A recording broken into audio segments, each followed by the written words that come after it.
Welcome to Beyond the Chutes is presented by ParaSight Systems. BTC is on the road again. Sam and I are in Clare, Michigan. I'm Doug Simcox, and of course Sam, two-time North America Rodeo Commission Saddle Bronc World Champion. And we are sitting in the house after a wonderful meal, after a wonderful supper.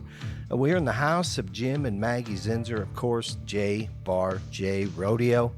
Guys, it is a pleasure to be here sitting at your kitchen table. I'm excited to have you on the show. Welcome. Thank you. Yeah, you're very welcome.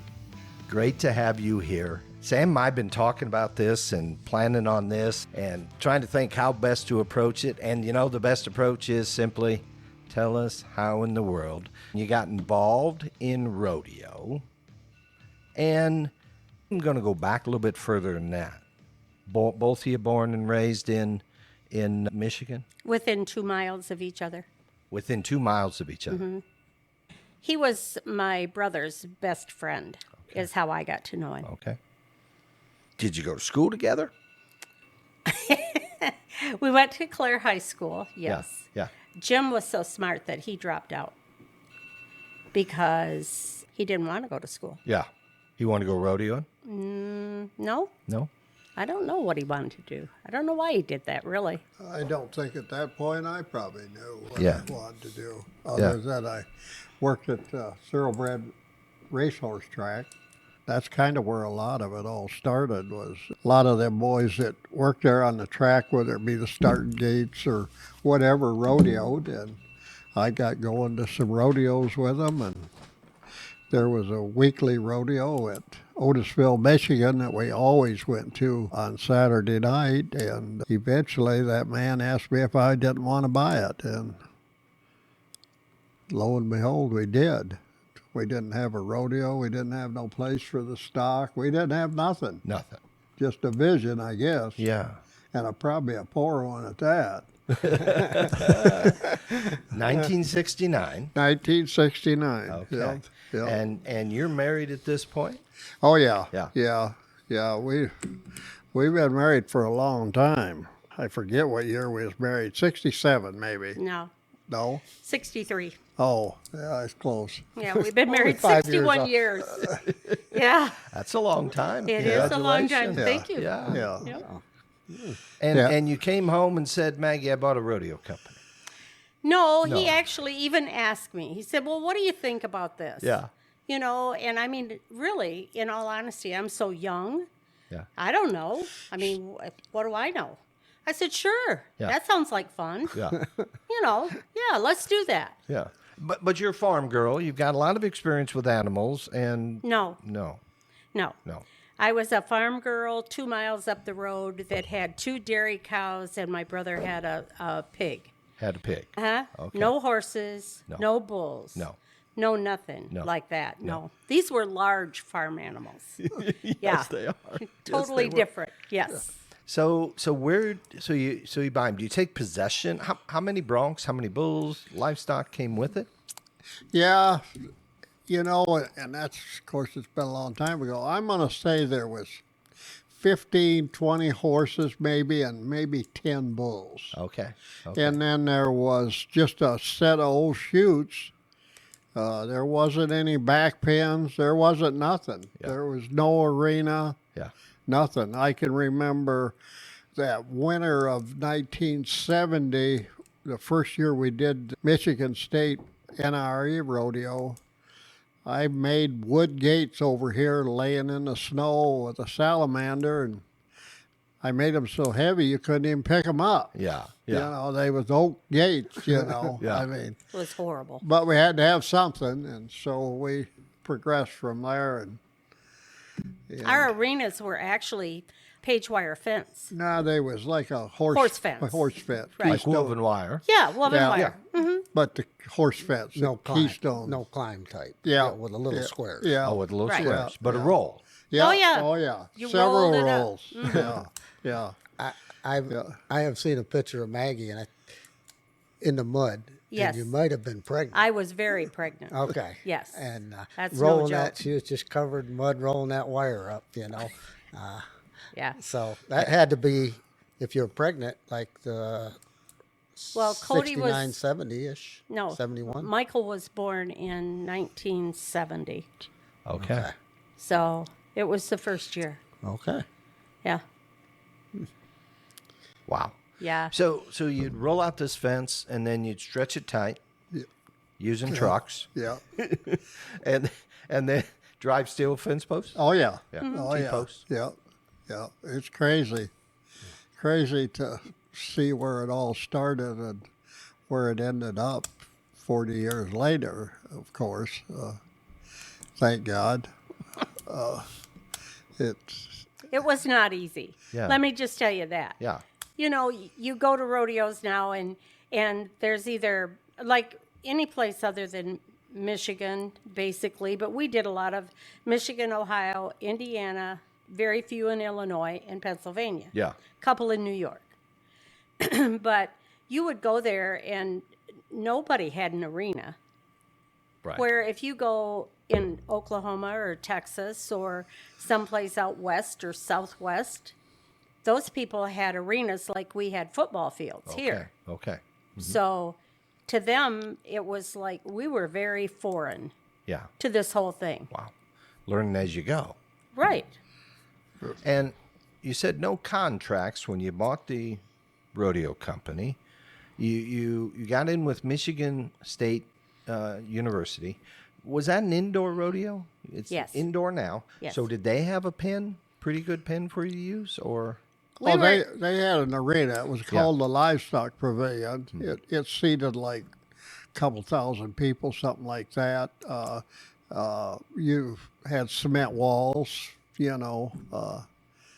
the livestock was housed down underneath in a basement. okay? Very unsafe for the workers to try to get bulls sorted and, Yeah. you know, I mean, It worked. It worked. It worked good. It was just awful small. Yeah. Jim's favorite saying is, if it was easy, anybody could do it. Right. And I've heard that, and there's some truth to that. So you listed all these rodeos: Michigan, Ohio, Pennsylvania, New York. How'd you get those rodeos? When'd you get those rodeos? Oh, them come on pretty gradual.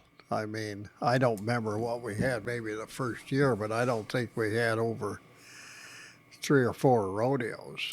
You know, you had to go look for whether it was a JC's or a Kiwanis. Okay. Or then we got into where it was individuals that had an area that they wanted to do something with. I mean, you just had to really scout it out. We put out press packets and, you know, sent them off to different cities, you know, how many people come into your area. I met with the chamber here in Clare, and they were telling me if you have a big event, you know, how many dollars will come into your area and Okay. who is affected by that, you know, whether it's gas or groceries or whatever, you know, and how much money it brings in. So you went off of that. Okay. And that's how you would talk to them and say, "Look, there's gonna be some money rolling in." Sure.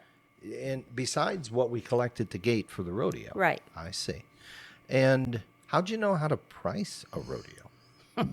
We did. We didn't. No, No. no. I don't.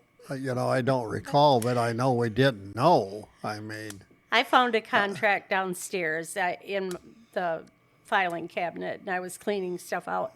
And we did a rodeo, and I think it was for everything included. But I mean, mind you, this is a long time ago. Sure.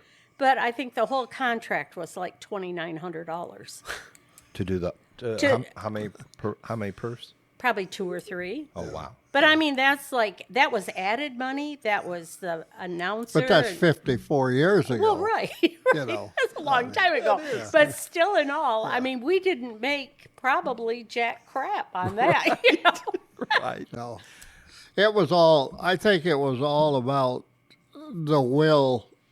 You know, we hopefully had a vision, and we just tried to build on it, and we were going to do it. It didn't matter how, or You bet. we was just going to do it, and we wanted to do it, or at least I know I wanted to, and Yeah. and we just kept working at it, and it kept building, and I mean, I'd never secretaried a rodeo. I'd never timed a rodeo. I had never done an opening. I had never, none of that. Yeah. you know, and all of a sudden it's like being thrown in a tank, you know, and you sink or swim. Right. So you better go to swimming. Better go to swimming. Without no backup plan, you got to do it. You got to do it. That's right. You really do. Yeah. Yeah. Yeah. But going down the road, did you have semis? Did you have trucks and trailers? We leased trucks. We leased trucks. Yeah. Okay. Yeah. Okay. Now I think we had a 1 ton or a 3/4 ton or a couple of them, but Well, we used to haul the chutes, so we had to have a truck. Well, yeah, we definitely had a truck. Yeah. But there again, we didn't need a real good truck because we didn't do many. No. Yeah. It's terrible. And you both were still working at the time? Oh yeah. Yeah. He was. I didn't work then. Yep. I waited till I grew up, till I got to be 40. Then you went back to school. I did. Yeah. Yeah. Yeah. And we'll get to that here in just a little bit as that all unfolds. So when you were doing these rodeos originally, how were they sanctioned? Were they sanctioned?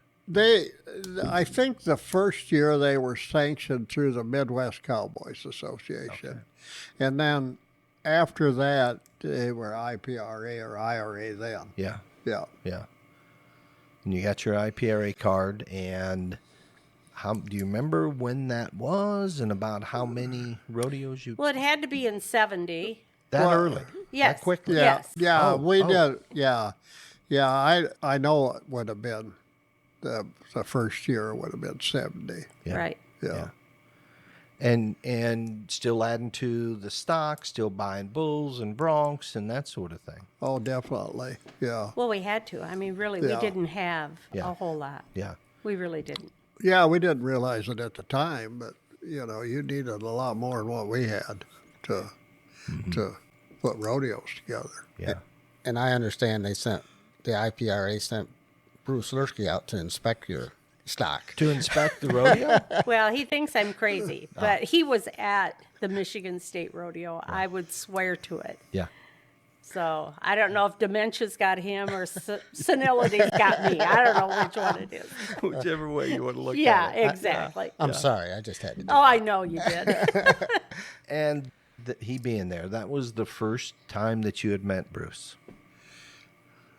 It wasn't the first We time I didn't- met him because I never seen him.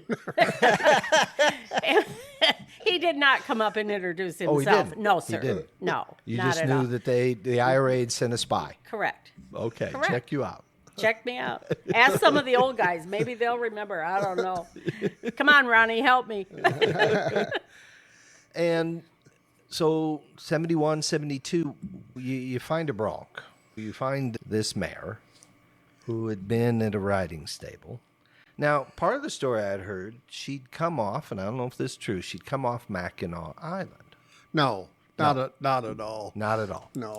No, or at least I'm not familiar with that at all. And I know that boy real well that had her. Okay. Frankie J was his name, and he rodeoed some. So that's how I knew Frankie. And they had that big rent-out stable there in Detroit, and he called me. And he said he had this big brown mare that was throwing everybody off, wondered if I was interested. And I was a little hesitant because, you know, I didn't know very much about bucking horses, of course, because everything was new to me. But I'd always heard how most of the time riders don't work too good. Mm-hmm. And I went ahead and decided I'd go ahead and take her, and of course paid her for him, and we started bucking her, and I mean, she was just amazing. Right out of the gate. Right out, first time. Yeah, I mean, she was just as good a one for what I knew, and I learned quite a bit from that mare, how good she was, that you certainly need to appreciate them because they don't come along like her every day for sure. Yeah. But she was just phenomenal. You know, she was 3 times Horse of the Year in IRA. She was 1 year in there, and I don't remember what year, but she was the best horse there at the finals. Mm-hmm. Mm-hmm. And I can remember one of them years, and that's when Dell Hall was in IPRA. He said, I'll trade you a semi-load of cows for that mare. Wow. Wow. Now, I don't know what a semi-load of cows was worth back in 1970 or 1 or whatever, but she was that kind of horse. You knew what you had. Yeah. Well, even being as green-headed as what I was, I knew that was something special there. We would have never bucked her like we did, knowing down the road how you take care of them and how you don't buck them as much. Because you think about it, you take a prime athlete that gives 100% and, is all in. And that's what she did every time you bucked her. So we learned through the course of all of this that you don't take those ones that are the 22-point horses and buck them every weekend, Right. because they put out more. Yep. And Jim always said, somebody would say, well, how do you keep those horses bucking? He said, well, you just don't buck them much, Right. So, Right. You've got to protect them. They can't themselves, and the end results of like her is that she was such a producer. She just wasn't just a great bucking horse. She's a famous broodmare. I mean, for what she sired, she had the 5 colts, and her first one, and I think Sam would remember him, Nighthawk. Nighthawk, 75. Yeah. Is his brand. And his sire was 46 top hand, and he was 2 times horse of the year in the IPRA too. I bought 10 stud horses off of Pat Burns, and he was one of the ones that was on that load of horses. And I bred Nightmare to him, and of course had Nighthawk, and he was the real deal. He definitely was a bucker. Yeah. He was a bucker. Her second one was Night Latch, 104. He never won an award, but he very well could have. I mean, he was that kind of horse too. He was a very, very special kind of horse. He got really high in the air, and them boys liked to come and get on him. And then the third one was J34, and its sire was 5, Night Rider. And I think Sam would remember that horse too. I don't, for some reason. Well, I ended up trading him to Dell Hall, and he went to the national finals for a couple years for him. He was just a really, really nice horse, and I ended up selling that horse to a man at Indianapolis for like $16,000. And I mean, that again was a long time ago. Had a lot of money back in that day. A lot of money. A lot of money. Yeah. I know my family was mad at me because I was selling him, and I said, well, he's 16 years old, and that's a lot of money. And you got to do what you got to do to survive. I mean, the yeah. rodeo business, Yeah, let's face it. I didn't want to have to roll out more wire fence. Yeah.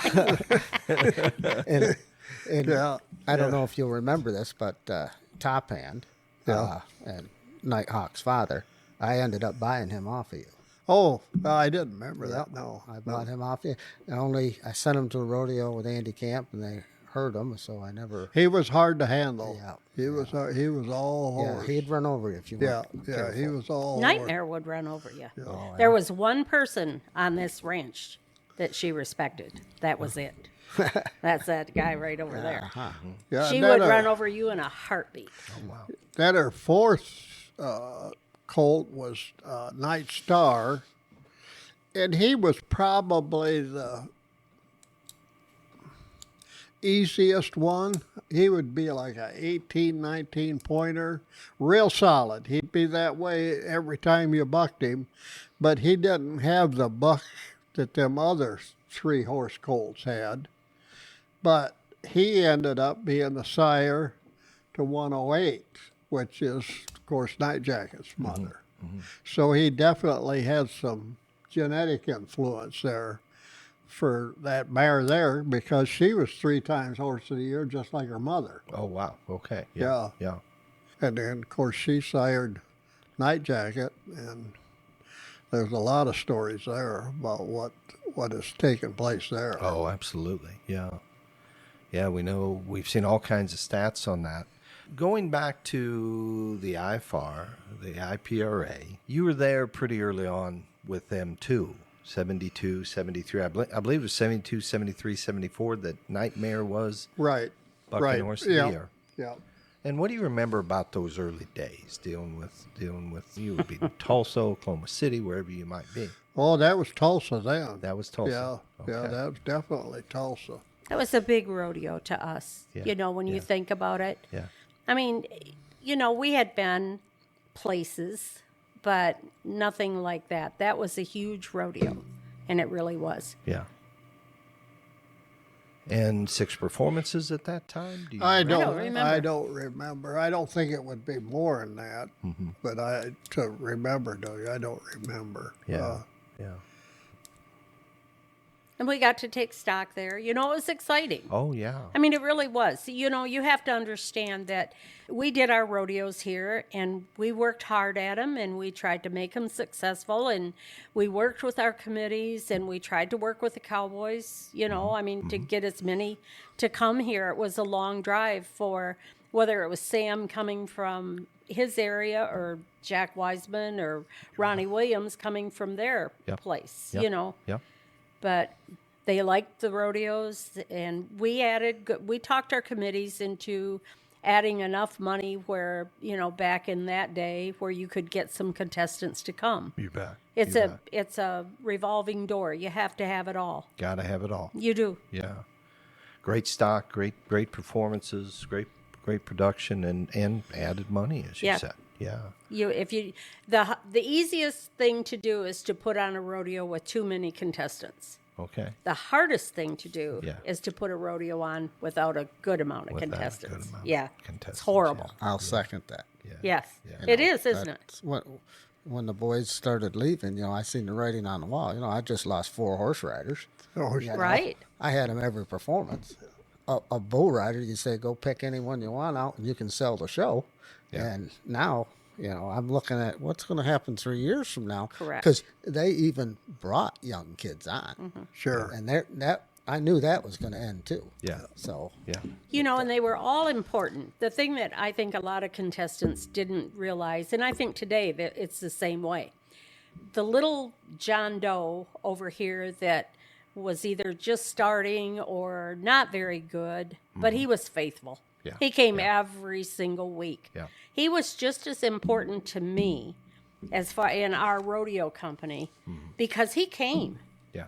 and he was a living, breathing body, Right. Right. Yeah. And he was usually more willing to get on an extra one than somebody that had a status, You let's bet. say. You bet. And you need them all. I need 'em mean, all. you need every one of them. Yeah. Still today. Oh, for sure. Probably more today Yes, than ever. yes. Absolutely. So 72, 73, when 73, Bruce Lurkey buys Longhorn. You'd already met him in Michigan, Maggie. And he gets hold of you and says, hey, I need stock for Detroit. How did that go? Oh, I don't. Didn't Bobby Rowe get a hold of you? Is that who Oh, was I'm there? sure it was Bobby Rowe that got a hold of me. He was their livestock superintendent, and Bobby handled all that as far as making all the arrangements for numbers and things like that. Yeah, I helped him. I helped him for a long time, and I mean it was a big thing. It was very important to me to be able to. I learned an awful lot there from that company. I know that. Yeah. I mean, we went to Madison Square Gardens with them. We also went there with Steve Gander one year. Scary rodeo. Was it? Oh. Because in the city? Okay. Oh yeah. Okay. If you didn't see it, you had your eyes closed. Yeah, Because it was all available to Everything. see. I see. I Yes. see. yeah, you talk about taking a hillbilly to town. I was there. The thing I regret the most about my rodeo days is I did not keep a daily log.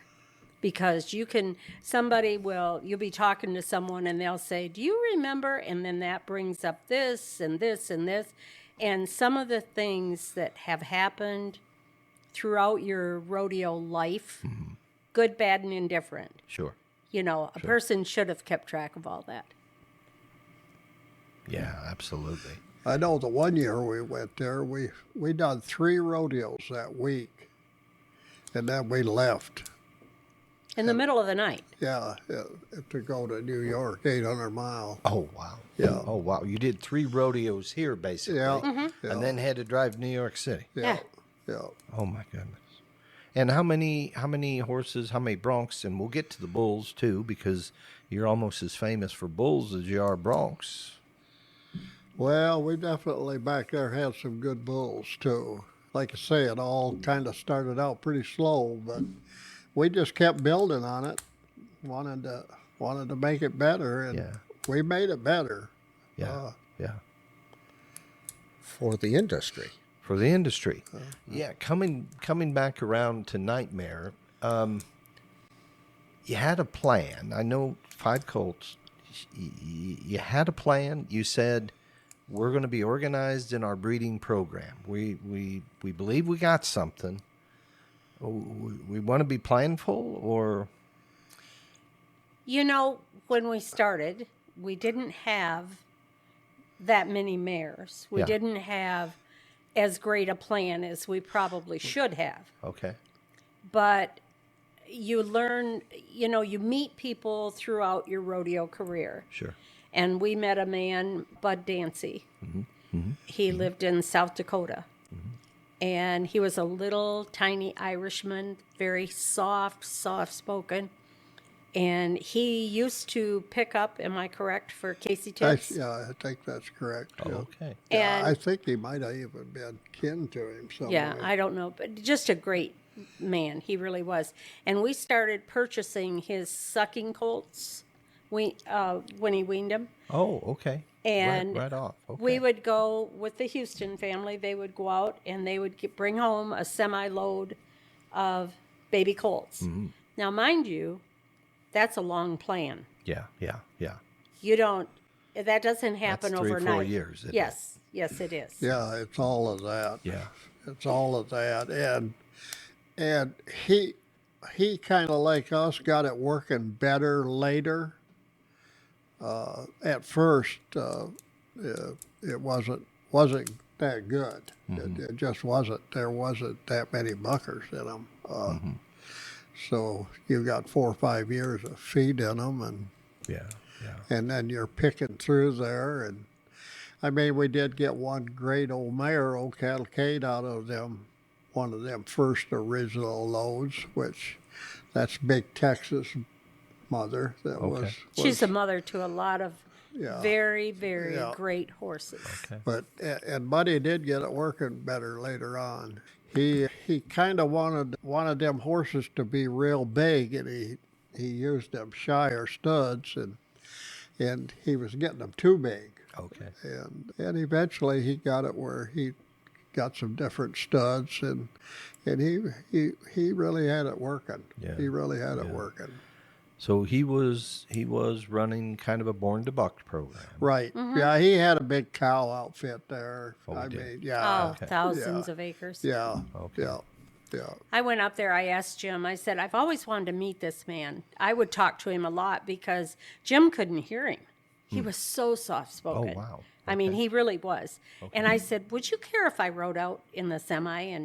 And I really want to meet him. Yeah. He said, no, I don't care if you go or not. Yeah. So it was Lum Houston is who was going. Okay. And I said to Carrie, would it be okay if I went with Lum? Yeah, she said, that's fine. So we took off and oh my Lord, it was a long ways there. And Yeah. we got there and they invited us in and just a little old farmhouse. And there was one other place in that town. And it was across the road from him. And it was a post office, convenience store, gas station / whatever with a dirt floor. With a dirt floor. Yes, sir. Oh, my with a goodness. dirt floor. Oh my goodness. And I was like, really? Intriguing. So we went in there and, his wife had passed away by the time that I met him. So it was him, his hired man, and his dad, I think, or his wife's dad or something. And he was on death's bed. I mean, Lord. He was sitting in a chair wheezing and, and Lum we went upstairs, and he had a room for him and a room for me. And I laid there, and I said, Lum, I knocked on his door. I said, you gotta understand, I'm leaving. He said, well, where are you going? Yeah.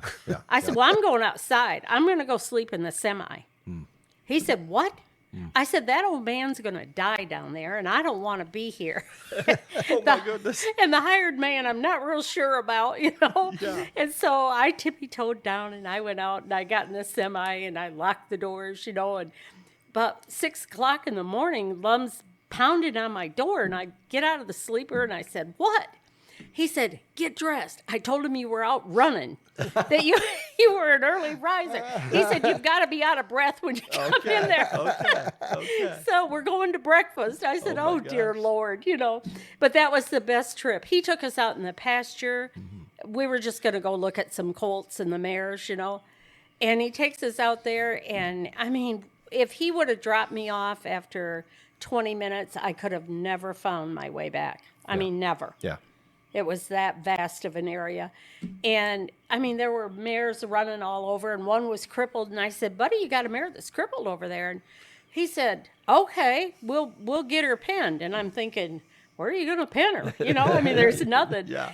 And he said to his son, come on, Sam, bring her on up here, And here comes Sam with his pickup, and there's big rocks out in this pasture. I mean, it was unbelievable. And I look over, and about a quarter of a mile away, you could see a wood pen that was big enough to keep giraffes and elephants in. I mean, it was way tall. And I said, buddy, do you think we can get them in there? And he said, oh, yeah, we'll get them in. I said, well, do you pen them here a lot? And he said, nah, we ain't ever penned them here. And I'm thinking, oh, dear Lord, this is going to be a real deal. Yeah. Sam went up and opened the gate, and Buddy circles them, and Lum and I are sitting there. We're not saying a word because we're both tickled at what is going on. And he gets those horses headed the right way, and I will be darned if they didn't go in that gate. I'll be done. I mean, had them all pinned. Wow. Everything went perfect, just like he planned it. Wow. He got out of that truck, and Lum and I looked at each other and just fell apart laughing. It was hilarious. We still talk about that trip. That was a great trip. But he said that was the year that we went to leave, and I said, buddy, what's this horse on the back? Oh, I think Jim needs this stud horse. I said, really? I said, well, does he know about him? Yeah. He said, no, he's just a gift. A gift. A gift. A gift. And I said, well, is he halter broke? He looked at me and he grinned. It was so cute. He said, no, but he will be when he gets home. So tied off, and off we my went. goodness. Oh, Oh, my yeah. goodness. Yep. And you remember the stud, Jim?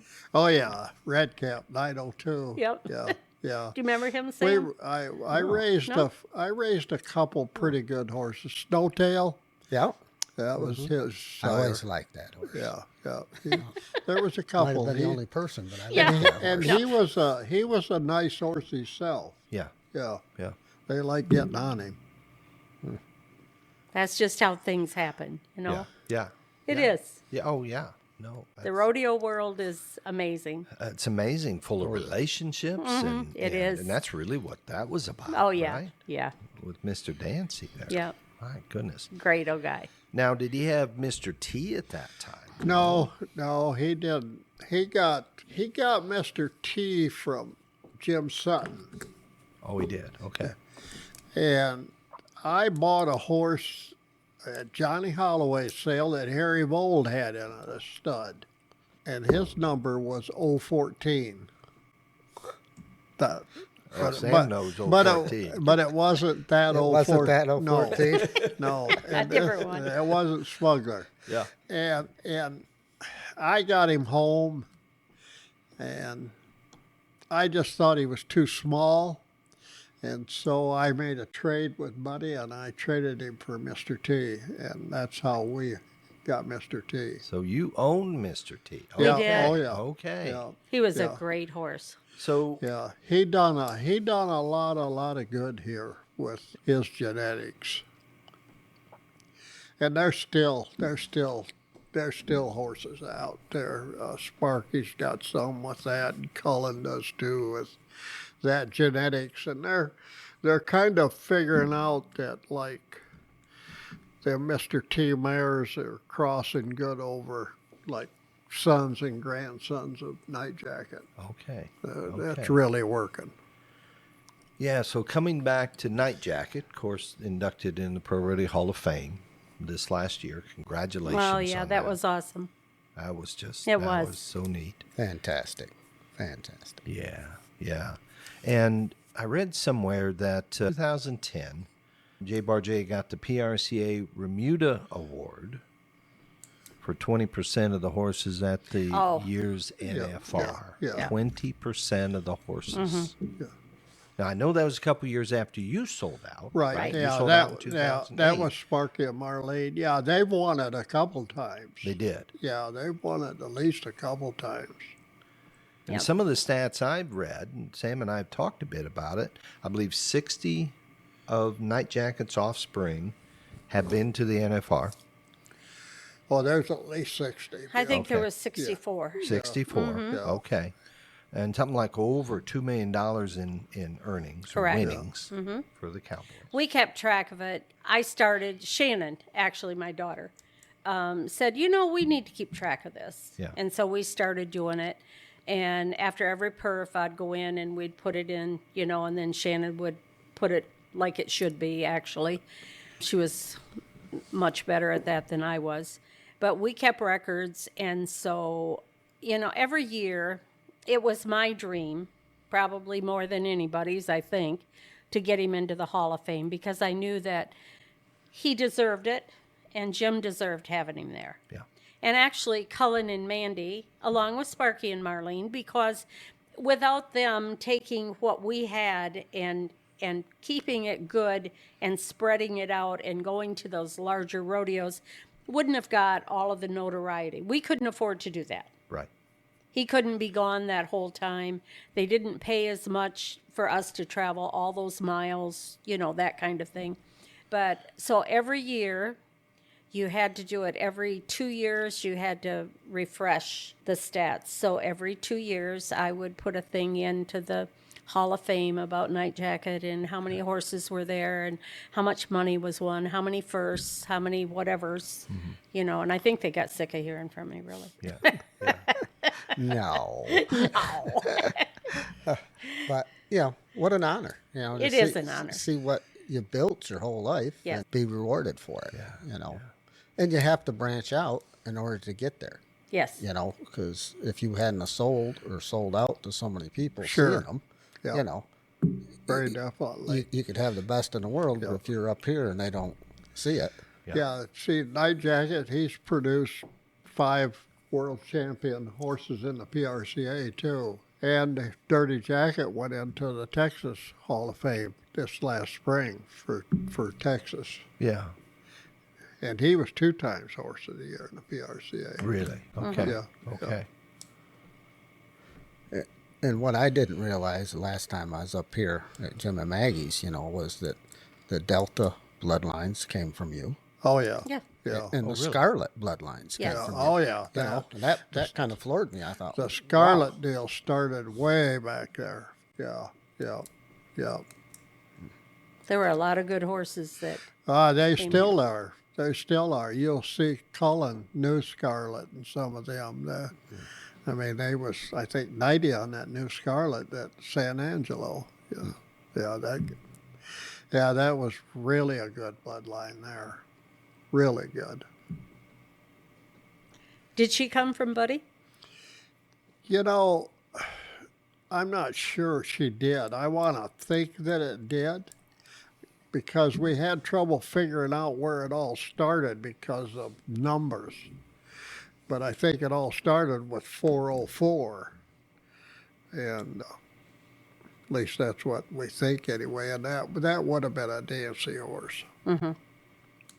We started because when we started breeding with Nightmare, we would add her number to the stud number, and that was the number of the colt. Oh, really? Uh-huh. Okay. That's okay. how you could keep track of them. Well, then it just got to be where Once you started getting a lot of numbers, it wasn't going to work. yeah. We started year branding in 91, and it would have the first number would be the year they were born, and then the next 2 or 3 or whatever would be go back to the mare. Oh, okay. Do you remember 9207 zip code? Yeah. We had, it was a little yellow horse, and I mean, he was kind of dirty, really. He wasn't really the prize to win, but He was a bucker. he was a bucker. He was. He threw off Ty Murray. I'll never forget it. It was my favorite day in the whole world. It was. I was like, really? Yeah. Holy cow. He even tipped his hat to him because he my. threw him off. Oh, wow. But some kid, you know, when you start talking about these kids that were faithful and he came and he said to Jim got so tickled. He said, dang, add one more number and you're going to have a zip code. So that's how he got his name. Okay. Okay. Yeah. Zip code. Okay. Yep, that's how he got his name. He was a good horse. Yeah, but he wasn't really. No, he Fun to ride. kind of buck you off. But Yeah. But then we started with the year brands, you know, where we Yeah, could yeah. keep track of the mare. And Yeah. he started branding the stud on one side and then the J Bar J on the other. Okay, You know, okay, so okay. you could keep track of them because you would go. There were times that you'd go up to the pasture just a couple miles up the road across from where I was born. Yeah. We leased a pasture where we put the mares. And you'd go up there and you'd have this nice little bay colt, you know, or maybe a sorrel. And you'd go 2 weeks later. We always took pictures of them. Yeah. You'd go up a couple weeks later and it might be a roan. And you're like, what the heck? Where's the real baby, you know? Right. Yeah, so you kind of had to get where you took care of them. We had books and books and books of pictures Okay. and the mare and the colt and the number and the sire. And when we started doing the genetics, Bob Tallman was doing, I think it was called buckers.com. something like that. I think it was. And he only had bulls. And he said, well, you ought to do some horses. Jim said, oh, no, nobody's doing horses. You know, they're just doing bulls. And I said, well, really, it doesn't cost that much. You know, we ought to do a few horses. Yeah. So we took some of our mares and had them DNA'd and You did. Okay. Yeah, I've got records of them. Oh, wow. So you know, We the knew makeup. we were probably one of the few stock contractors, I think Jim was. He knew every horse and he knew the sire to that colt because they were all in separate pastures. It wasn't like, yeah, he looks like old Harry, so I'm see. pretty sure, you know, Harry's his dad. It was pretty controlled. It was controlled. Okay. It was a controlled environment. Okay. Yep. He kept really good records that way. Yeah. And there's a breed registry for the bucking horses? There was. Oh, They there never is. continued. Oh, there? yeah. Oh, yeah, there is now, too. Yeah, there's through Dr. heck Van yeah. and Claus. No, No? I forget what they call it now, but it's big time now. There's a lot of Oh, horses. I've got the book in there. There's a lot of horses in it now. Yeah. That's right. I forgot about that. And when did AI get introduced? And now we've got embryo flushing and everything else going on. Well, I think it's been going on quite a while. Dr. Claus does an awful lot of it, and I'm sure there's other ones that are doing it too. But I don't really know when it started. I know it was just kind of getting started when I sold out. That man knows every horse. He probably knows horses better than the owners do. Oh, really? Yes, he is so smart. Okay. He really is. Yep. And we would we would go to the first weekend of the NFR and we'd come home and then Dr. Van Claus and I would text back and forth during the rodeo, you know, about this horse and how he's bred and, you know, what happened here and what happened there. You know, and Bob Tallman, I always got tickled because I really liked him and still do like him. Yeah. I think he's a great announcer. I think he's really on top of stuff. Yeah. But he would say, I would always give him some stuff on Night Jacket because I wanted him to say it. you know, I mean, I was being selfish, but, you know, you have to tell them or they don't know. And he said to me one day, he said, "That's okay, Granny. You just keep it coming." Yeah. He said, "They think I'm so smart." He said, "Little do they know I got Granny in the rocking chair at home." Because I would, every performance, I'd say, "Okay, here's so-and-so, and this is how it's bred," you know. wow. So, yeah. But now he's got Garrett Jurgen, so he doesn't need me anymore. Yeah. Yeah. Garrett's learned it. He Oh, knows it. Garrett is, I'll tell you what, he knows things about people that are older than dirt Yeah. Yeah. that he should not even know Yeah. about. Yeah. He is so smart. Yeah. Garrett was old at 6 years old. He Yeah. was. Is that right? He was, yes, he was a grown man at 6. And He was so, I mean, he was so entranced by rodeo. Oh, wow. I mean, just amazing. I love everything listening to him because Yeah. he's just really, really on top of stuff. bet. Really smart. Got a great voice. Oh, got a great voice. Yeah. Had an opportunity to hear him live in Cheyenne a couple Oh, years ago. yeah. yeah, and you know, that came up earlier today, you know, that PRCA called me up and wanted me to evaluate the announcer at the rodeo. And it was Garrett. And I said I hired him, he's good. You know, and they said, "No, we can't do that." Yeah. I said, "Well, I can't do it. I'm putting on the rodeo. You know, what are you gonna? Yeah. I can't write down what he's doing or saying." And so they got Carrie to do it. Oh, okay. But I wish we would have had the because of who his mom is. You know, I mean, we were around those kids when they were babies. You Right. know, Bob worked for us and Kathy's dad. And, you know, we gave her a baby shower at Charlotte, Michigan for Garrett. Oh, is that right? Yeah. Okay. Yeah. Okay. I mean, we go way back, you know. yeah. And then we quit before Garrett got into the program, Yeah, you know. And I've hated that. It would have been so fun Yeah. to have had him announce a rodeo for you. Oh, yeah. Yeah. That'd been great. Yep. yeah, he, Sam had him a couple years up in Canada and so yeah, forth. he did a lot in Canada. BJ Yeah. was smart enough to bring him up when he was 16, 17 years old. And, you know, Dale knew enough that BJ wouldn't let him get in trouble. And Sure. it worked great for everybody involved, you know, between him and Branson Harris. Brinson. Brinson, the entertainer now. He does the PBRs. Oh, uh-huh. He is the new exclusive PBR entertainer. BJ had them for probably 4 or 5 years. Yep. Yep. Pretty easy running when you got those two. Oh, my goodness. Yeah. I'll bet. Yeah. Yeah. Yeah. And speaking of talent, we talked today, of course, with Toad. And he told how he set it up to meet you guys. It must have been a Longhorn in Detroit. Really wanted to meet Jim. Just up the road from him, of course, only about an hour and 15 minutes as it turns out. I had it on my GPS today. And really wanted to meet and desperately wanted to work for you guys. And you guys got with him and created a couple acts. The Bull Chariot act he talked about today. Brought it over and tested it, and yeah. It was a wreck. That's what he said. Oh, yeah. Said Oh, he was yeah. stealing your steel to rebuild it. Oh, I'm telling you. They went through a lot of material. That is for sure. He was the funniest human being, I think, ever in a rodeo arena. Yeah. The funniest. The Okay. best. Okay. Yeah. Yeah. And great to work with, you know. Just he was an amazing act. Yeah. Yeah. And he left the IPA before you guys did. Yes, he did. Yeah. Yep. Yeah, We he hated went to west. see him go, but we said, Toad, we wish you the best. You bet. You'll do whatever you want to do because you're that good. Yeah. Yeah. And he proved that to be true. Yes, he did. He did. Yes, he did.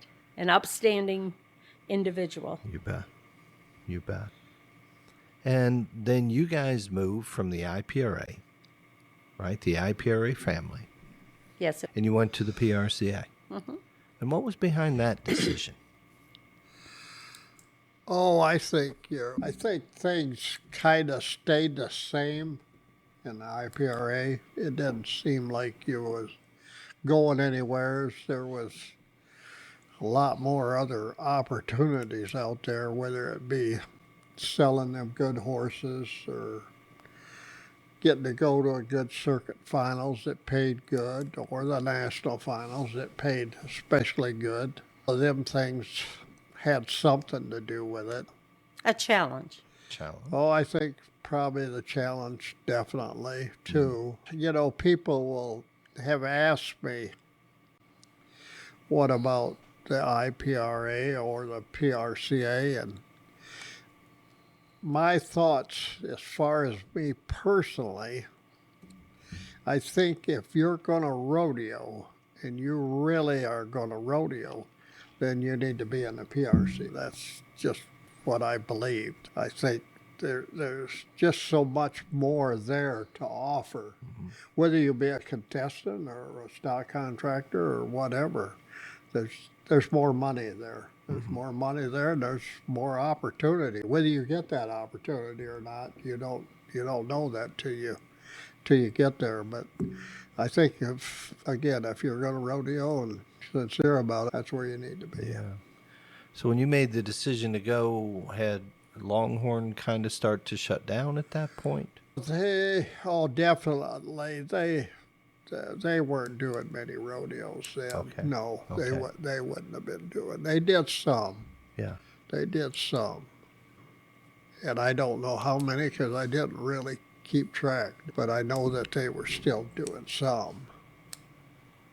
Yeah, and we had got Mike Fletcher, and just about everybody's been on the show. Mike Swearingen. There was a time back in maybe early 70s to mid 80s where the IPRA was Strong. Yeah. I mean, I would have, and I tell people this, I don't care whether it's boys in the PRCA or whatever, them early 80s and along in there, there'd be 4 or 5 truckloads of them guys come every week. There'd be Red Duffin and Ronnie Williams' truck, Jack Wiseman, Fletcher, Dale Urigan. I mean, these guys was cowboys too. Yeah. It wasn't Yeah. they just showed up. There Well, was some and even hands. our over east cowboys. I mean, Sure. you're talking about Bobby Del Vecchio and Yeah. Sam and Mike and Gary Sikora, and I mean, there was just a boatload of guys from over east. When you start saying they're from New York, people look at you like, "What?" Right. Right. You know, Right. they didn't realize what great contestants we really had. This side, that other side of the Mississippi. Yeah. No, that's exactly Yeah, right. it was really good. It was really good then. I mean, it just really good. Of course, back then gas was 25 cents a gallon, and Right. a lot of them guys was going to 125 rodeos a year. Every bit of it, yeah. My goodness. We talked to Alan Coleman, the roper out of Oh, yeah. Indiana, and crazy numbers of rodeos he was going to at that time. Yep, Alan was good contestant. You bet. Crazy numbers. But the IPRA in the day before it slacked off had the best rodeos, had the best production. You had people like Lenore Rowe that was a contract act, Justin, contract act, Jerry Bellis announcer, John Gilstrap, Toad Cook. I mean, and Liesl Harris. Liesl Harris. And Hadley Barrett. Here's a story for you. Don't you argue with me on this one either. Hadley Barrett For the before record, she's pointing at Jim, not at Sam Rock. But Hadley Barrett before he was Hadley Barrett Yeah. came and announced the college rodeo for us. Really? Nobody knew who Hadley Barrett What was year would then. this? What year would this be? I don't know. Early 80s? Yeah, I'd say around then. Yeah. Michigan. Yeah. How'd you get a hold of Hadley Barrett? I don't know. Well, he worked for Mr. Sutton. I know who he was. She might not have knew. But I didn't know who he was. Yeah, I knew who he was. Had no idea. Nice fella. Yeah, Oh, really yeah. nice guy. Yeah, yeah, and he was a good entertainer.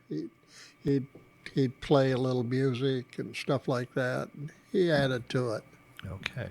Yeah, And the one thing after, when I was done riding and putting on rodeos, I looked back at what they had. Like, our truck would usually come to Michigan on Friday night. And the guys from the West would come on Sunday. I see. And the guys from this area probably came on Saturday. So you kind of had it really good yeah, for Yeah. contestant. We wise, really did. Yeah. yeah. In that era, I don't know. You couldn't make it any better than what it was then. Well, look at Kenny. Kenny Phillips. There's yeah. another one. You know, I mean, there were just so many of those guys that were just really, really good cowboys. Really good cowboys. Look at Kenny. Yeah. Yeah. Look at Kenny. You love to look at Kenny, don't I you? want to ride Bronx. Okay, you go right ahead. Yeah, about the 10th one he's beating you. It's like, okay, yeah. Okay, so you You can know, do how? that. Pardon? Yeah, so you can do that, Yeah, right? I mean, Not fair. he'd hang him in the guts till the whistle blew, and then he'd spur him, and that worked about 3, and it got a little better and a little better, and all of a sudden it was like them long legs on them Bronx. Oh, it looked good. Oh, it just pissed me right off.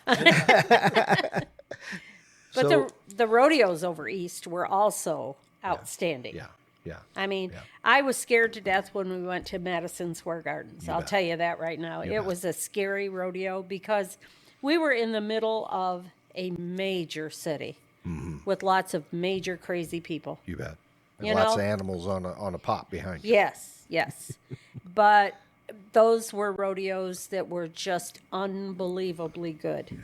People loved it. To them, and that's where Longhorn was so important, that always showed you that you had to have a production Yeah, along with your rodeo. yeah. You had to start it, you had to end it, and you had to keep that in between. You bet.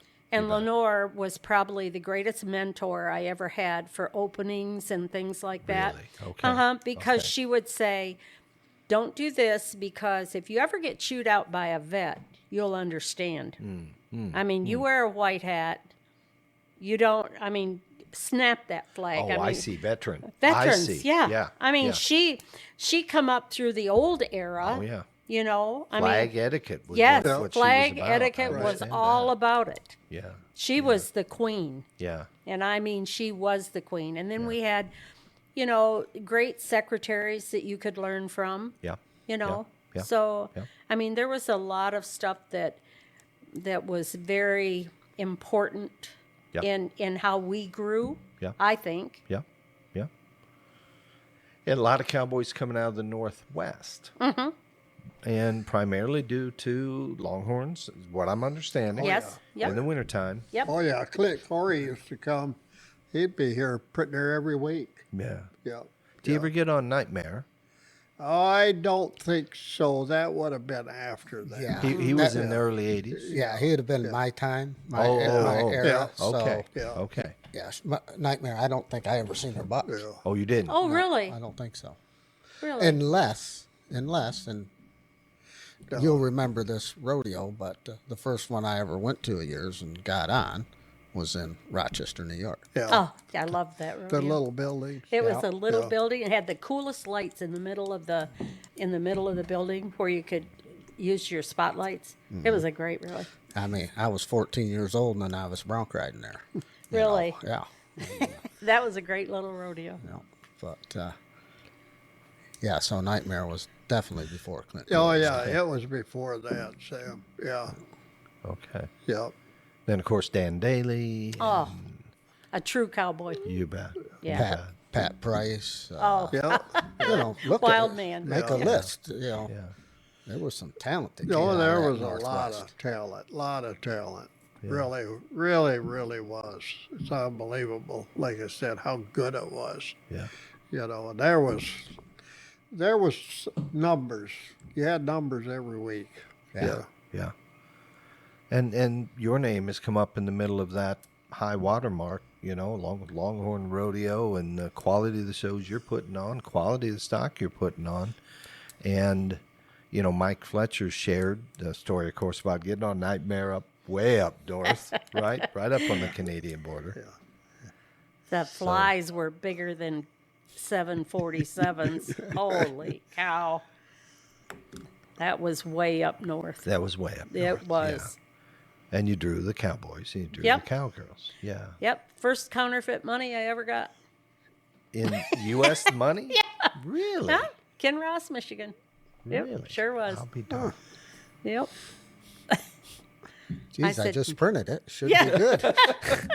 Let it dry a little Yeah. bit. I said to Jim when we got back home, I'm, getting ready to go to the bank, and I said, what the heck is this stuff? I mean, this doesn't even really look good like money. Yeah. He said, where'd you get that? And I said, I don't know for sure, but, and he said, just kind of shovel it on in there. That's right. That's right. We'll Make see a if we can deposit. get, Let's see if we can get and rid we of got it. rid of it. It So, did. It went through. It did. And it was probably only, like $100 or whatever, but back in the day, that was a lot of money if I had to come up with it. Yeah. Might have been your profit. Exactly. Yeah.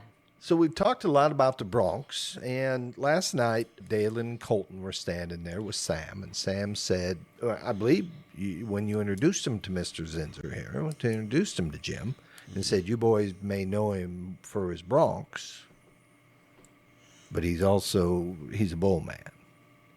He was the bull man. He was the era. Bull man. Of the era. Okay. Okay. When I came around, I remember Goat because I got on him one time. And he was pretty cool. Yeah. Well, depends what side you think. I know, but I liked him. I really liked him. My brother volunteered me graciously. Oh, yeah, I bet he did. That's probably so he didn't have to get on another one. Probably. Yeah. But, the ones that come out of there, and they'll remember them. A lot of people won't, Rusty Nail. I love that little bull. Yep. Wrangler, 27. Oh, they hated him. Oh, what an athlete. Yeah, he was. Oh, just an athlete. And, of course, Jeep, Big Mac, go down the list. Honker, Butterbean. See, Butterbean was before my time. Was he? Yeah. That was an awesome You heard of him, but. Yeah. Slide Rule. Slide Rule. Bull of the year. Mexican. Mexican J9, J7 Paycheck. Yeah. Lots of good bulls in there. Lots of them. Big fat brindles. Big fat brindles. And here's a story. These guys were just getting, bull riders annoy me sometimes. And they're getting worse all the time. They're prima donnas. They really my. The PBR has made it where they've got it good. Mm-hmm. They really do. Yeah. And I'm happy for them. Yeah. I really am. Yeah. But come on. Yeah. Cowboy up a little bit, But they got to the point where it was like they'd say, if you think we're coming up here and getting on two of these things, you're wrong. We're not doing that. We're sick and tired of getting our butts thrown off like this for, whatever amount of money. And so we talked about it. And they were getting pretty antsy about it. And we said, okay, we'll get rid of these big brindles and we'll just buy us a little set of junker bulls, So we did. Yeah. Really? Yeah. We did. We really did. Okay. And you got cowboys. We got cowboys, but I'll tell you what. He would get off at the end of the rodeo. He'd get off the back of the chutes and he'd be just like, ugh. I'd walk down from the announcer stand and I'd be like, oh, dear God. How do you sell something like that? Cowboys were happy because they could ride them. Yeah. That lasted not very long. I can imagine. It did not. Little muleys, little things that I could ride. Yeah. No, was not a, Well, I never seen that era. You didn't? No, Well, it happened. they all bucked. They all bucked. They all bucked when I was We had around. one year that was not good. Did you have a bull breeding program as organized as you did with the Bronx? Well, it wasn't that good. Mm-hmm. No. But we did we had about 60 rodeo cows. We did? Yeah. Okay. Yeah, and some of it worked. It didn't work as good as the horse program. Hated them. Yeah. They were so mean. The bulls. The cows. The cows. The cows were horrible. Yeah, they're terrible. The cows. We've had bulls that, they were like fighting bulls. We went through the fighting bull thing where we had to have a fighting bull at the end of the rodeo, and people liked that up here. So we would go and we would buy them. I'd be mowing the lawn here and you'd have a fighting bull chasing you on the other side of the fence while you're mowing lawn. It wasn't even safe to mow your lawn, And then he buys these cows. And you go up there, and these women are mad from the time they open their eyelids till the time they go to bed. And I said, let me tell you something, buddy. Love you dearly. I really do. You better hope that I'm still a good shot because that is the only way I will help you. Oh, wow. I ain't getting in there. You ain't getting He in the built a fence. cage. Now, mind you, I've been through the era of all the oak pens and you build these things that you can't pick up. He said, I'm going to build me a cage for when these cows have their calves and so I can give them their shots and stuff because they're mean. Yeah. I said, yeah, you damn right they're mean. Yeah. So I go over there and he's got this pipe that's great big around and this thing is so big and so heavy. Yeah. And I said, what in the heck are you building this for? In the baby calves? Oh, you don't understand. He said, I've got to have it heavy for... I said, yeah, whatever. So he goes up there, and I'm riding with him in the tractor, and there was a calf he had to give a shot. Yeah. So he takes it, and he drops it down over the calf. Oh, okay. Immediately, the cow is mad. Yeah. Yeah. Then the calf bellers. Oh, geez. Well, when the calf bellers, then they all come to save the calf. Yeah. Not a good scene. Yeah. So he climbs out of the tractor, is up on the top of the bucket, and crawls out through there and drops down. Into the cage. Drops into the cage. Absolutely. Yeah. But the cows are so mad, and there's so many of them, that they're picking the cage up. Oh, my goodness. They're going to get him anyway. How does he get back out of the cage, back up Same into the way. trailer? Same way, you climb up Climb up. and hope they don't hook your leg off while you're trying to get on the I was side. going to say.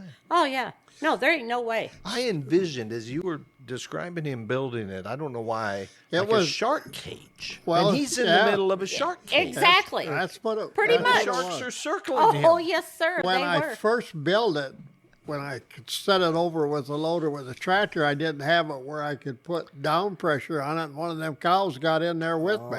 Oh, my. No, she lifted it up and come right on in there. Yeah. Yeah. And it was heavy. Yeah. It was heavy. It was heavy. And where'd you get the cows? Well, they come, burgers was Burgers. part of them. Yeah. Chad Berger. Yeah. Yeah, part of them was them burger cows, and then I kind of kept picking up some here and there.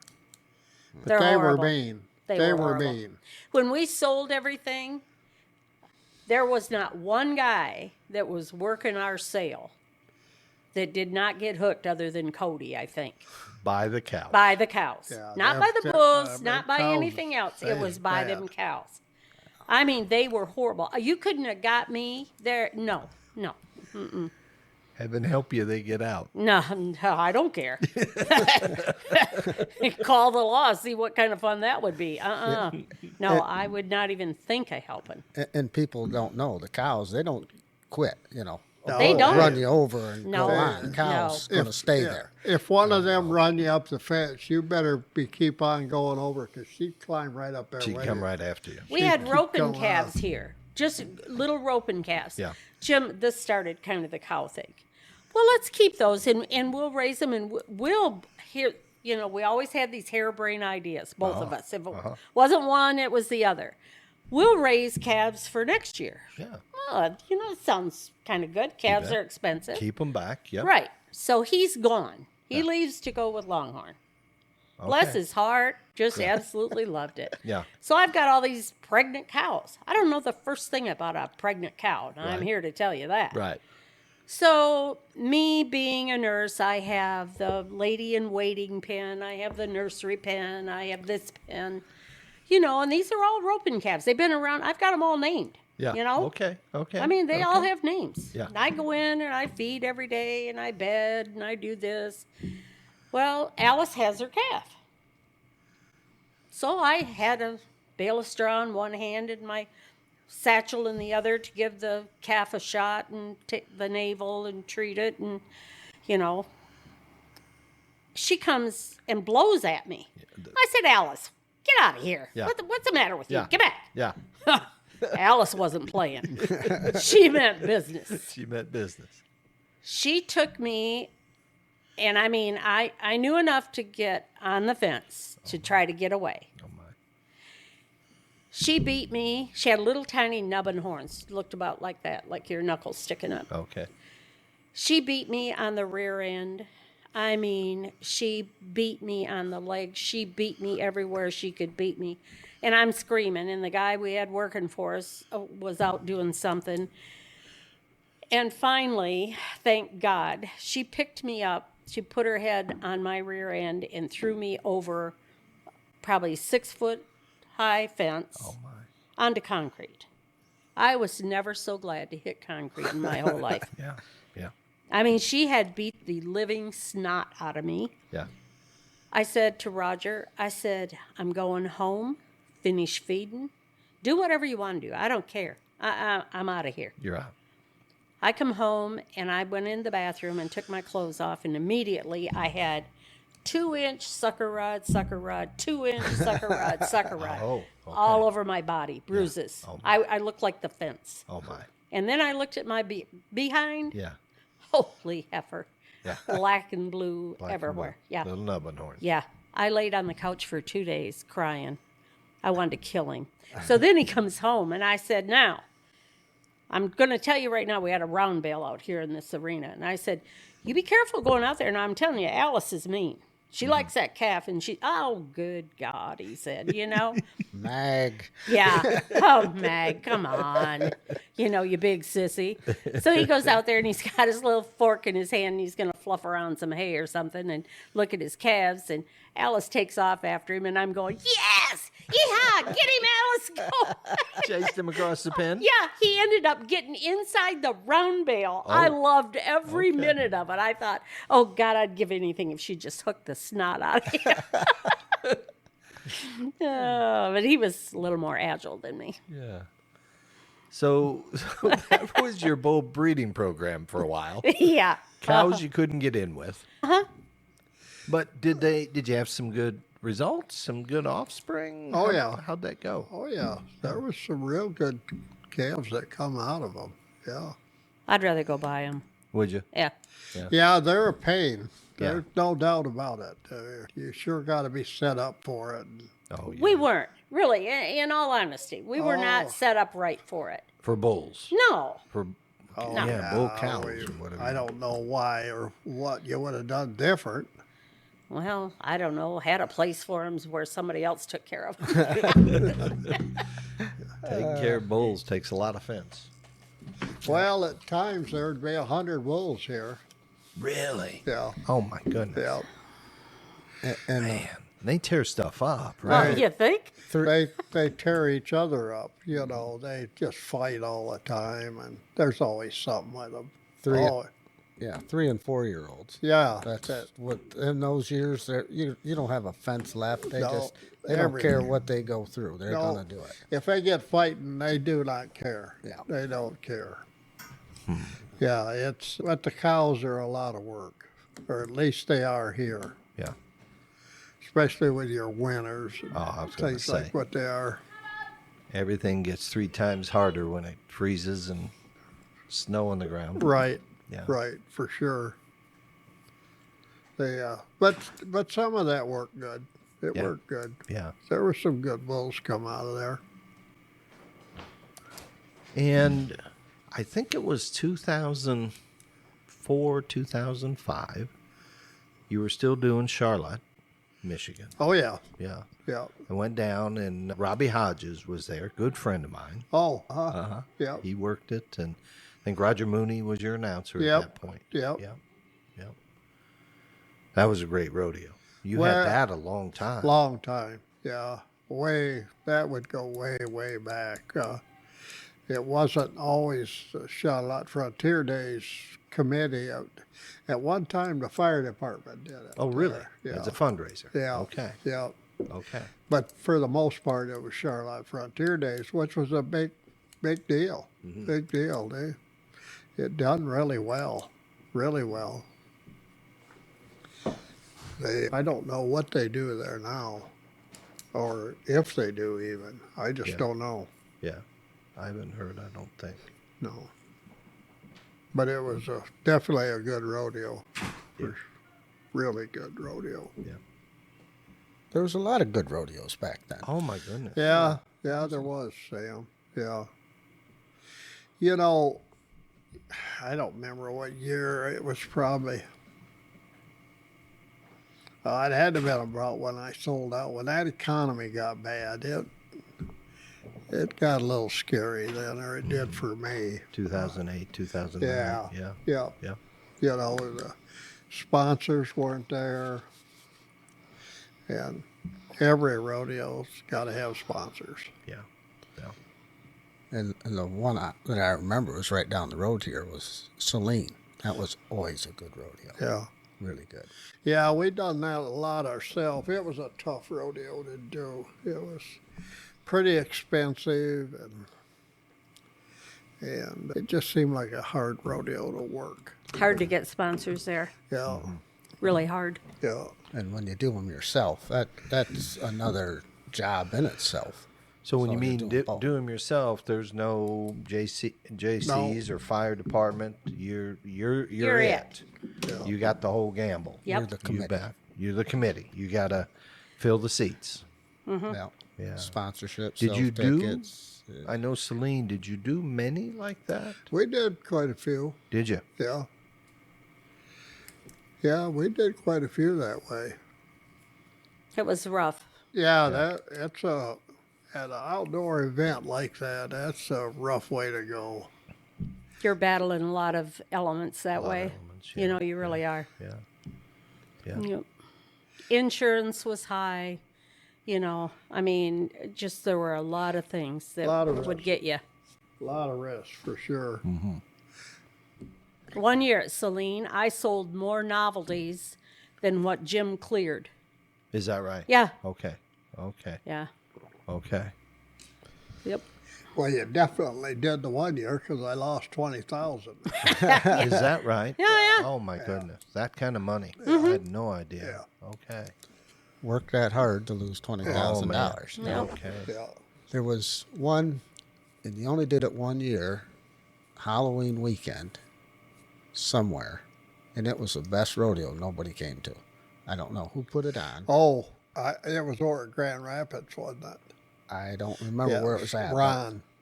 Ron Silverman. Yeah. Yep, that's Yeah, right. That's where it was. That was a great rodeo. Yeah. Oh, that was good. And there was just no spectators. Yep. Yeah. Yeah. It was, But you know, it's like when we first started, I think we went to fair conventions. That was another thing. That's another real big learning curve. Okay. You got to love the fairs. I mean, you really do. But fair people, They don't work for me. I don't. they're I don't they're like- mom and pop deals. They're farmers. They don't know that advertising costs this amount of money. They won't spend it. So you would go to a fair rodeo and they were clueless. They didn't and they didn't know how to do security. They didn't know how to I mean there were so many parts of their program that they didn't know how to do, Yeah. Yeah. you know? Yeah. And they want you to move in and move out in a day. They don't want to have a 2-day or even, anything over one per for, Right, right. It just wasn't. There's people that do those kind of rodeos. They move from one venue to the next all the time. You bet. You bet. Those are not fun rodeos. You bet. No. Yeah. so tough. So, Yeah. One So, One performance rodeos are not. Yeah. They're not in my vocabulary. you no, know. Yeah. no. I did do some, like if it was right on the way and you didn't have anything to do. Yeah. But after about the 4th or 5th year, I said, man, this is killing me and the bet. crew. We did some bull ridings, to try to fill in the blanks, Yeah.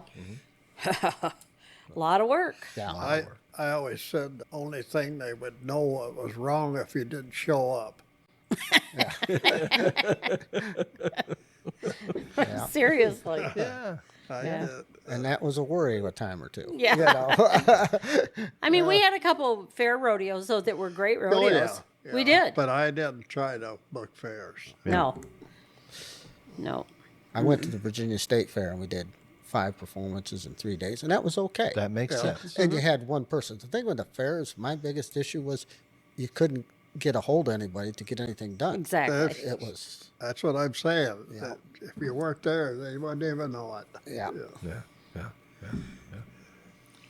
So, what would have been your biggest year as far as number of rodeos, number of performances, however you want to say it? It would have been back in the mid 80s, and we probably did 60 performances, probably. Nice. Okay. Yeah. Yeah. Yeah. So you're somewhere all the time. Well, that wouldn't be no lease deals or anything. Right. That would have Right. been- Right. So that's just basically summertime stuff. Yeah, Mm-hmm. yeah. That's a lot of rodeos. Yes, it is. Throughout the course of the summer. I think A lot of performance. a couple years there, I went to like 40-some rodeos. Yeah. On your lease deals and so Yeah, forth. yeah. Yeah. Because I used to go help with like Jackson, Mississippi, Lake Charles, and Really? them rodeos too. That far afield? Yeah. Oh, my. Yeah, Those were fun rodeos. yeah. They were. Yeah, they were.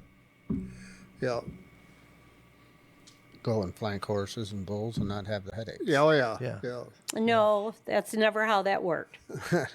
You always went there and you fed. You know, you had to feed because they didn't like how the other guys fed, so they would go feed their own, you know, and take care of this and take care of that. And yeah, it was not. Oh, not, they were good. I enjoyed. they were. Yep. I enjoyed going to them. In Louisiana, they tailgate like you do at a football game. I mean, Before the ta- shows. yeah. Yeah. They come there and they cook for you, and you're going to eat it. Yeah. I mean, they bring you stuff you don't even know what it is. Yeah. Yeah. I never had it, and it wasn't good though. No. They brought us into the secretary room. I was helping the secretary, and they come in there, and they had this plate full of these, they look like great big meatballs. Yeah. And I said, "Well, what's that?" Boudin. Boudin. Boudin. Boudin. Okay. I said, "Oh, okay. Oh, try one." Yeah. Yeah. And I'm like, "Ugh." Shouldn't That's good ask, right? Well, I broke down. I thought, I'm not, you know, because Yeah. they kept telling, no, if they bring it to you, you eat it, Yeah. whether you like yeah, it or not. Yeah. So I ended up going down. They told me where the local shop was where you could buy it. And I took some home. Boudin balls is what they were called. Yeah. You don't want to know what's in them. No? Everything but the kitchen sink. Okay. But oh my They're Lord, good. they were good. Yeah. Oh, they were good. Pork, beef, a little bit of everything. Everything. Everything. Everything. Rice, hot stuff. Yeah. They were good. I ate a lot of things. I didn't know what it was. Well, Jim, you got anything on that list we haven't gotten to? No, I don't think so. How about the first year you guys went to the NFR? You get the call. What was that like? Do you remember? I, for one, was so excited I could hardly stand it. And I don't know why. Because I didn't know anybody. They didn't care to meet you. And I went there thinking, this is, this has got to be, it's the most premier rodeo in the world, in the City of Lights, right? Yep. And I thought, they'll have all this stuff. I mean, it'll just be great. Well, they've been doing the horseshoe thing ever since they started, I think. They're still doing the horseshoe thing. Horseshoe Casino. No, just the horseshoe where all the contestants come in the and grand they make a opening. horseshoe. Yeah, Okay. I'm sorry. Yes. and yes. that's it. Yeah. And we're in the city of Las Vegas. Yeah. Yeah. Yeah. Where's Lenore Row? Where is Lenore? Where is Lenore? I mean, come on. Yeah. Yeah. And I mean, they did have a little red carpet they rolled out, and they had stars that sang the anthem. But when you go there, you're just a person. They give you a ticket, and they say, here, go sit in that seat. You're not sitting with anybody you know. They spread you out all over. Now, they were good seats. Yeah, I'm not complaining. Yeah, yeah. Loved getting to go. I really Yeah. did. But you're sitting there, and you don't know anybody. Yeah. But sometimes that's okay. Yeah. You know, Yeah. Then you really pay attention well. It was a great rodeo. I loved the rodeo. Yeah. And that was the first year I'll never forget. And Tallman comes out and I don't know what night it is, Monday night, I think maybe. And they do a tribute to someone that's died. And they have smoke in the arena. I mean, this is first class stuff. And Bob walks out there and the picture's up on the screen and he starts talking about this person and I don't have a clue who it is. Yeah. I had no idea. Yeah. And I'm sitting there, and I mean, he is so good. And I got tears just rolling down my cheeks. I mean, it was just overwhelming to me. Speaking about this person, and the lady, she pats me on the arm, sat next to me, and she said, "Oh, honey, I'm so sorry that you lost someone so close." And I said, "Oh, hell, I don't even know him." You know? But I mean, he just had me in tears. I mean, so there were some great things about it, but He is just amazing. Just unbelievable Yeah. that he'd do that. But he's so sincere. I mean, he meant every word Yeah. that he said because he knew that person. Yeah. You know, but things like that, you know, but I expected maybe way more than what I should have. Okay. You know what I Okay. mean? Sure. But I mean, it's a great rodeo. Yeah. If you want to go see a great rodeo, it's a one to go to, I think. You bet. Okay. But they need to upgrade their seats. They need to get a bigger place. They need to, I mean, no. Yeah. I'd rather go to the South Point and watch it in the one room and I see. where the big screens are. Yeah. Yeah, that's much better. The parties is. are much better. Yeah. You know, your Dalen made it. I sat in a fold-out chair every Oh, really? performance. That's what my seat was a fold-out chair in the owl. Huh. Because, you know, Yeah. yeah. That's what you had. Yeah. But it was good. Yeah. I mean, it was good watching. It was Oh, fun. yeah. Yeah. You know? No, it's an exciting rodeo. It is. Yeah. And I always tell everybody, I mean, I've got a neighbor up here that she was going to go last year and she asked me about it, you know, and I said, "Oh, you know, you will love the rodeo. It is such a great rodeo." I mean, I would never say that it wasn't a great rodeo ever because it is. Right. It's precise, it's timely, it's all of the things that it should be. It really is. You bet. But it lacks a little. I mean, you could dress it up. Sure. And everybody asked me, you know, what do you like better, the NFR or the PBR finals? You know, what depends what you like. You know, I like the NFR because I like horse riding. Sure. Yeah. You know, Yeah. you know, bull riding, that's good and all, but I like horse riding, and Yeah. you know, even the timed events that you see the horse people in them and know their talent. You know, it's You good. know, one year a guy that was sitting next to me, you know, you get to talking to people, or I do anyway. I like to talk to people. Imagine And that. he said something about, "Well, what do you like best about the rodeo?" And I said, "Well, I like watching the horses. You know, I mean, it's really fun for me because of being involved with the horses and stuff." And he said, "You know what I love to watch? The pickup men." Oh wow. Yeah, that's what he came there for. Yeah. He said they are such good hands. Yeah. You know, with a horse and stuff. He said they're great. Yeah. So when you said you like to watch the horses, and you tell them, now watch this, half of these are ours.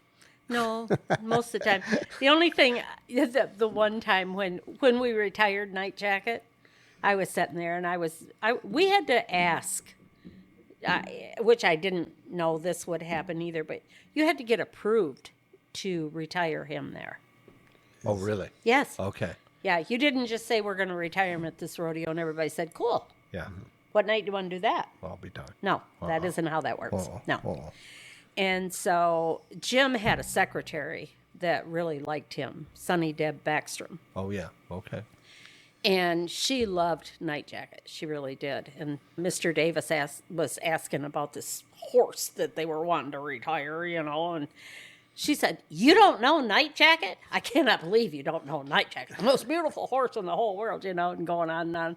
So that's kind of really, I think she had something to do with getting it in there for him.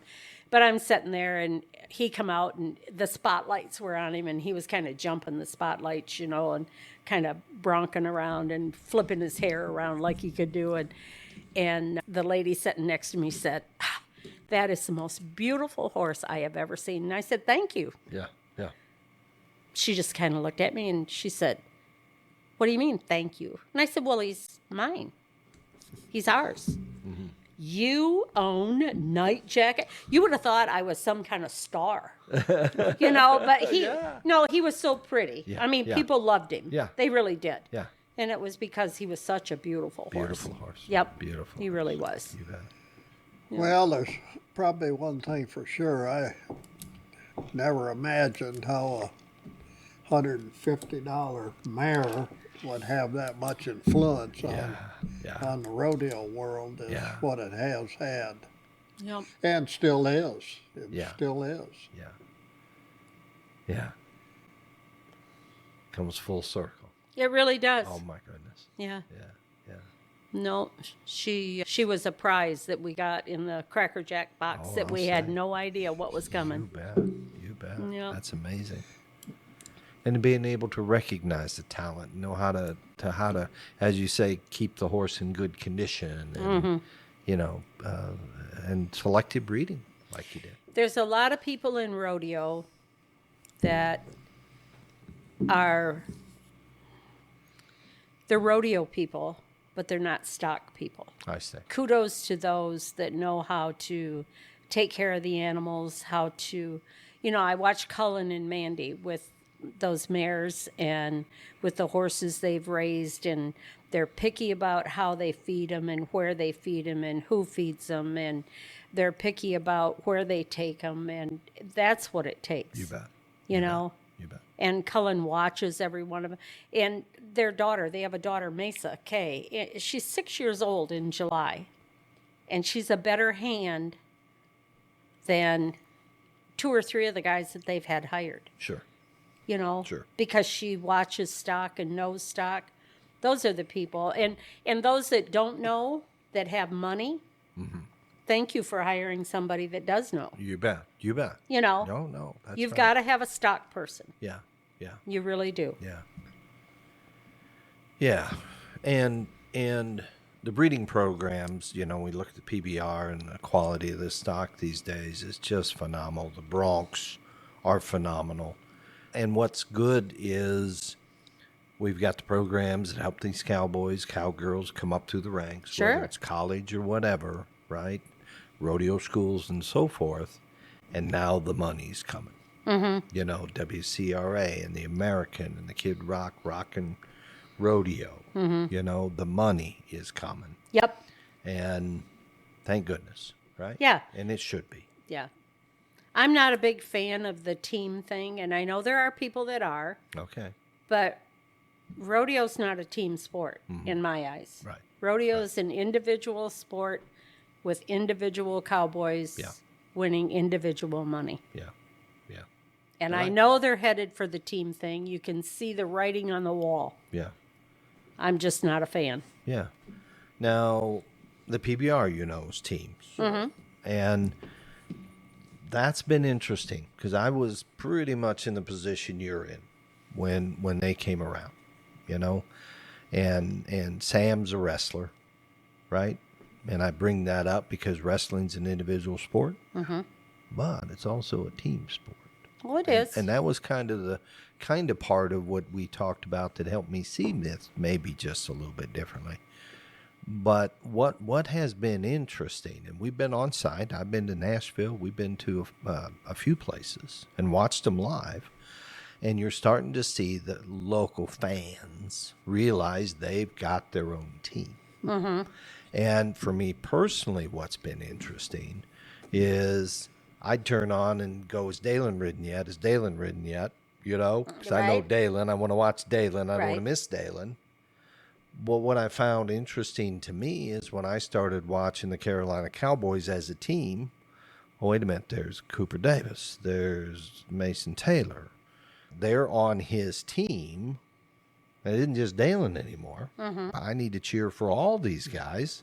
And really, they made me a fan of Cooper Davis and Mason Taylor in addition to Dalen. So that's just been my personal experience in it. Been interesting. If I hear Dylan's name, I'll watch it. You bet. You bet. But I could care less about a team. Okay. Yeah, I mean, I'm yeah. terrible. I am. Yeah. I'm No, that's I'm not old terrible. school. I'm Yeah, old. Yeah. I mean, I'm pretty old school that way. Yeah. Yeah. And I know they've tried the teams before. Sam, Long time ago. Sam was on the team where Atlanta, Pittsburgh, Philadelphia, and Detroit, I believe. Yeah, with George Runquist did it. Yeah. And it was good. I really liked it. But when you go to the team, the PBR bull riding, and I'm watching the people more than I am the event, just because that's what you do when you put on rodeos. Yeah. They have something to cheer for. Yeah. Most 90% of the people, 99% don't know anybody out there at a rodeo or whatever. Not But connected. Yeah. Now they got something to Yeah. cheer for, and I really like it Yeah. in that aspect. So Maybe it'll grow on me. maybe it won't, but that's okay. Yeah. Yeah.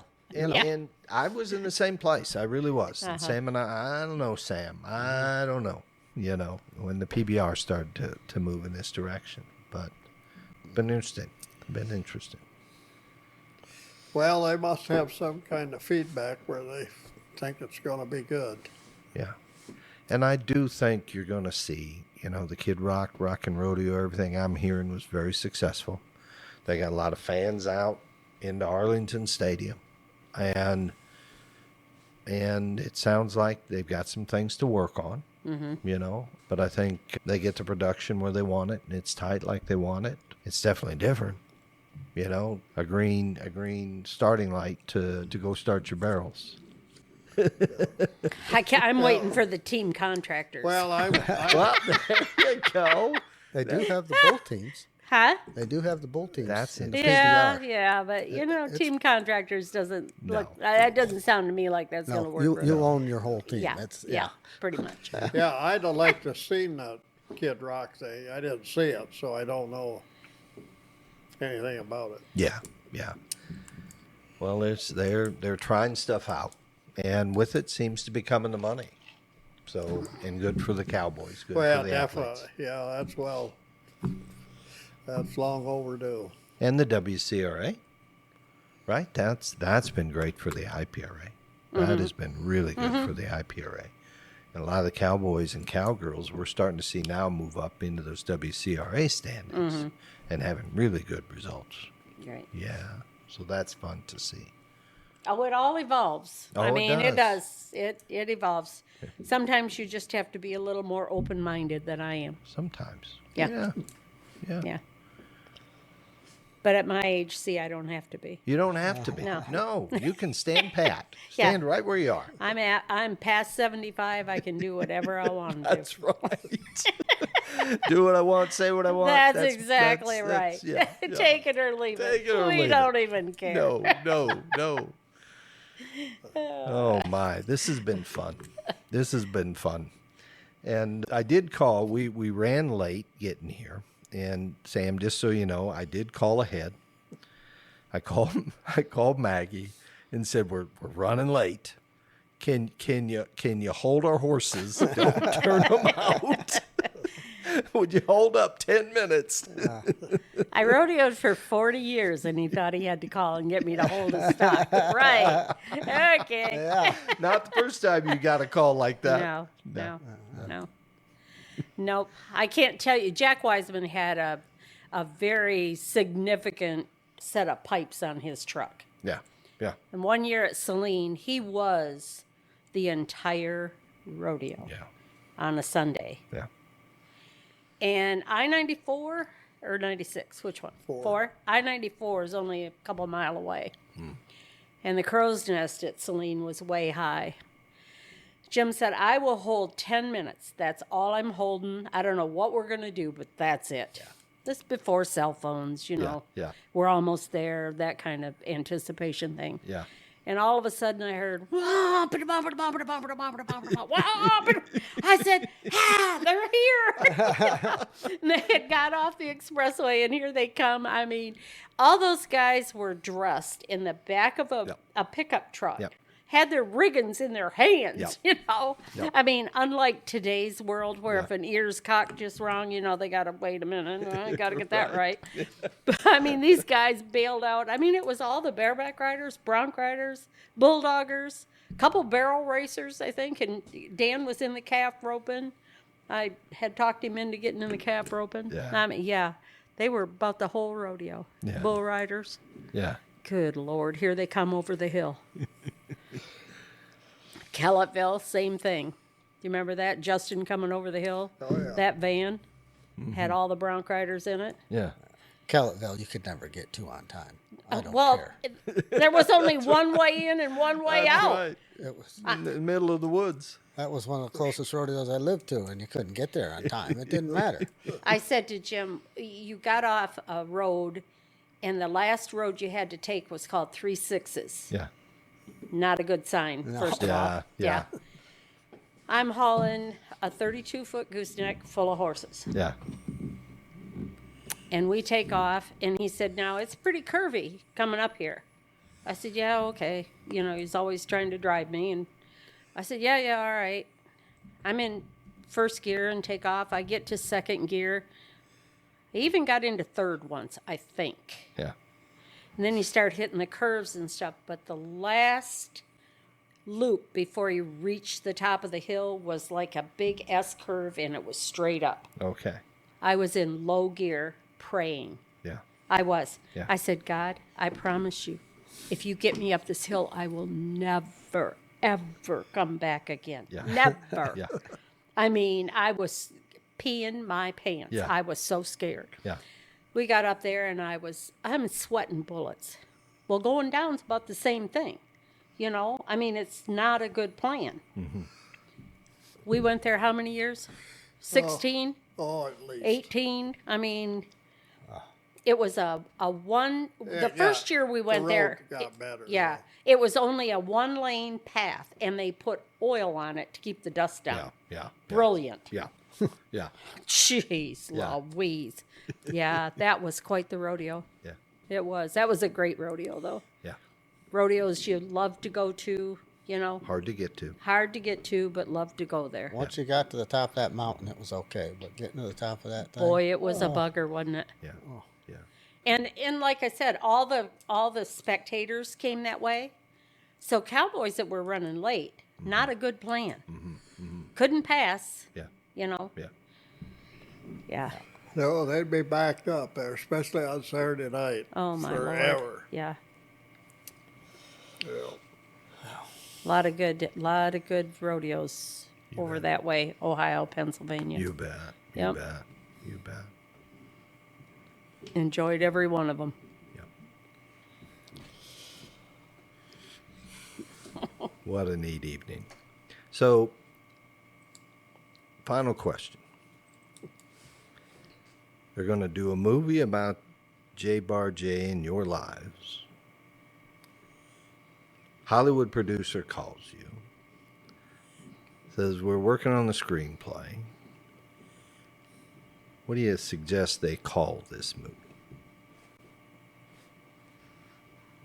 I wouldn't have a clue. No? Nope. Seems like it ought to be the nightmare account.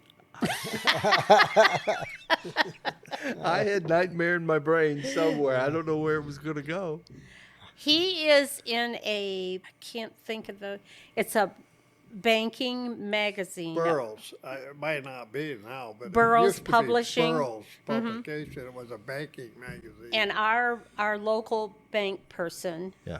when we were kids, that we went to and announced that we bought a rodeo company and how brilliant we were.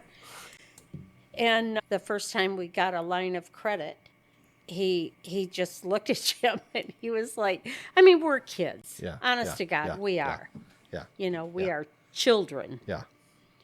And so he called it the nightmare account.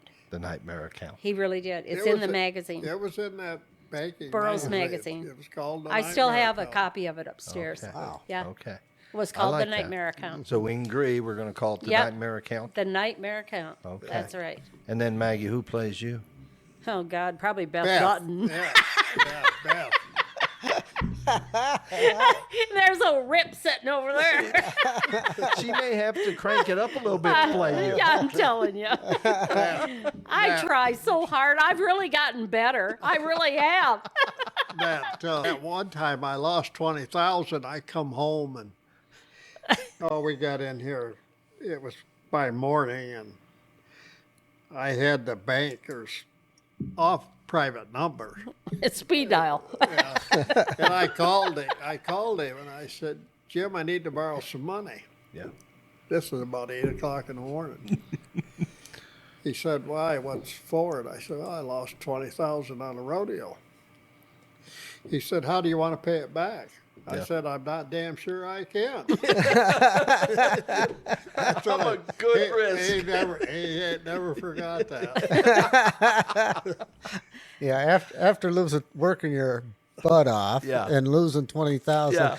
Yeah. That next morning, you're not sure you want to pay it back No or worry kidding. about it. How am I going to? Yeah. Yeah. I finally told him, put it on monthly payments. I don't care. I'll be Yeah. on there in a little while. Yeah. Yeah. What do you do? Yeah. You know? Yeah. Yeah. I mean, we had already paid everybody. Well, yeah, you got responsibilities. You got to pay. Yeah. We Crazy. did that several times. Oh, yeah, I did that more than once. So I guess final question. Some young couple, maybe in their early 20s, call up and say, I have an opportunity to buy a rodeo company. Don't know a lot about it, but I like rodeo. I've been to a couple. What's your advice? If it's what you want to do, you do it. You do it. You bet. I wouldn't give up 1 day of what I've done in my life. I love what I did. Even with Alice the cow? Even with Alice the cow. You know, it's growing pains. She's had work deals in that. Hell. Yeah. I mean, I've had, yeah. I've been run over by horses. We had a bull get out. I've got kids in the house. It's the bull that broke Buddy Martin's neck, Buckhorn, Oh, wow. Yeah. and he's out in my front yard. So he can stay in No, the front yard. no, you got to put him in. You gotta put I 'em mean, in. Yep. yeah, That's what you do. it is what you do. And you're in snow this tall. Yeah. Yeah, was not a pretty thing, but I got it. Yeah. It was done. Yeah. Yeah. No, I wouldn't. I really wouldn't. I mean, when I went to school to be a nurse, Shannon was in, gosh, I don't know. How much older am I than her? I'm 77. She's 54, so 23.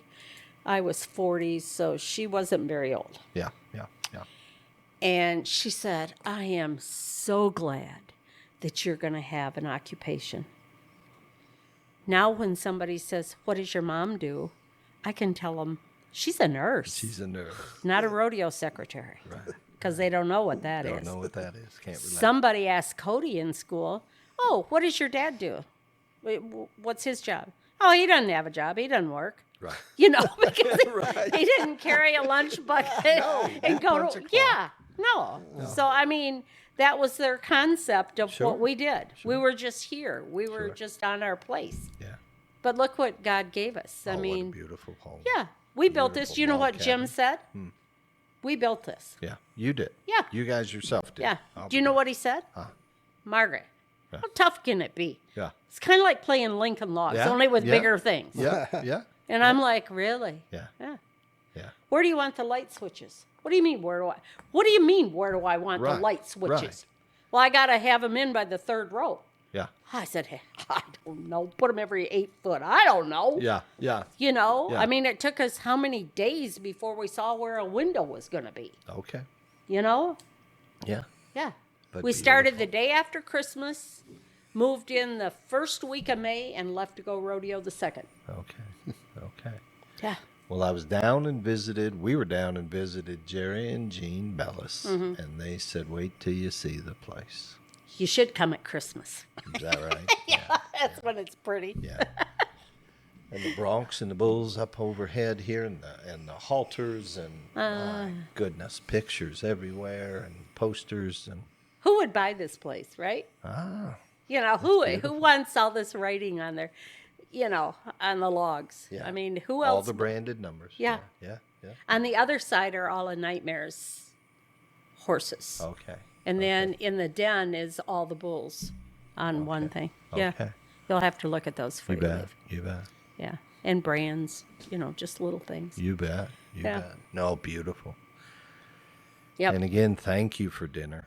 Oh, you're My welcome. Goodness, what a great dinner. Well, it's the cowboy Excellent. enchilada dinner. That's Oh, what they it's all get. wonderful. My goodness. My goodness. I can't Wonderful. tell you how many truckloads of cowboys I've fed. I'll bet so. Yeah. I would imagine. And so. Jeannie's the same way. You bet. You know, bet. I mean, when you rodeo, that's one thing about it. Jim would say, "Oh, I forgot to tell you, Jack's truck's coming." Right. Right. Oh, dear God, how many's he got with him? You're right. You know, but they would come in and, you know, Jack could cook and he made the boys do things. And, you know, I mean, it was, it was all good. Yep. Red and Ronnie would come. Dan. Always had somebody. You know, we talk about that darn near every podcast, every episode. We talk about, of course, you got the rodeo athletes and everything, but gosh, the support system Oh, that boy. they had to depend on. Yep. You know, places to sleep and places to eat Yep. and rest their horses and get ready to go again. Yep. 'Cause these guys were out on the road a long They time. were. And I'll tell you what, they loved a home cooked meal. Oh, yeah, absolutely. Yeah, Yeah. they really did. You bet. You know, You bet. I mean, that was one thing that we always figured was, and we did a lot of fun things with them. You bet. You bet. Yeah. The people I've met, the people I've got to know, even in the PRCA, not near as many friends, not in there that long, you know, but not near as big a family as what the IPRA was to us. I say. Yeah. But that's kind of what we grew up in. Sure. Sure. But there's people that I have friends from everywhere.